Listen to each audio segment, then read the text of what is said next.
How did Anakin Skywalker get his scar?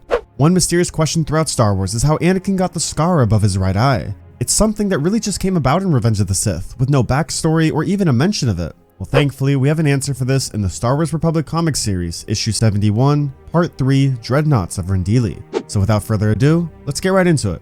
The story takes place 1 year before the events of Revenge of the Sith, where Anakin was supposed to meet with Padme in secret. However, one of her handmaidens met him instead and gave him a personal holo message from Padme herself. Anakin took it with him and set off to view the message in private, away from everybody else so nobody would see him. However, while this was going on, Sith assassin Asajj Ventress was on a personal hunt for Jedi Master Quinlan Vos and traveled to Coruscant to find him. Anakin finally traveled far enough, all the way to the industrial sector, to view the message that Padme sent him. She told him that she was sorry that she was leaving this message for him, without speaking to him in person, but she misses him and loves him dearly.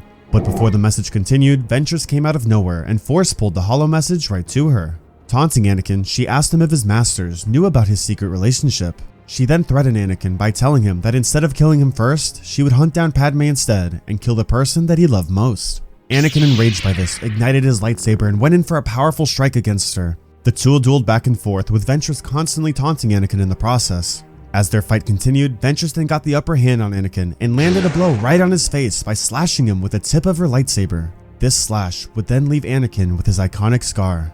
Ventress stared him down and told him that he would never understand the true power of the dark side, but by watching her kill him, he would finally learn what it's like.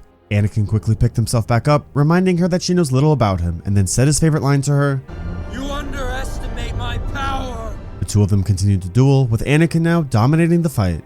Filled with anger and rage, he then kicked Ventress off the platform and force crushed her to land into a bunch of electrical wires. Gripping the wires so tight, he continued to torture her, when Ventress then asked him if he planned on killing her in that very moment.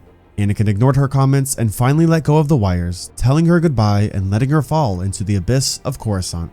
Ventress would of course survive this, as her and Anakin would then have a rematch on the Battle of Christophsis. I really think Anakin's scar shows his growth over time, and it really symbolizes how much he's matured over his years ever since Attack of the Clones. Although we never see Anakin speak about his scar, I'd like to think he embraced it in a way. You gotta understand, Anakin loved fighting. He loved being on the battlefield. So by the time the Clone Wars came around, he looked forward to it. He felt like it was something for him where he could just show off his skills and his leadership. So I mean, what better way to show off your previous fights by having a battle scar over your eye? I really feel like both his scar and his mechanical arm just show how much he's been through over the years, and we really get to see his character grow in the process. If you want to learn some more lore about Anakin, I did attach a video in the middle of the screen. I hope you enjoyed this video, thanks for watching, and may the Force be with you, always.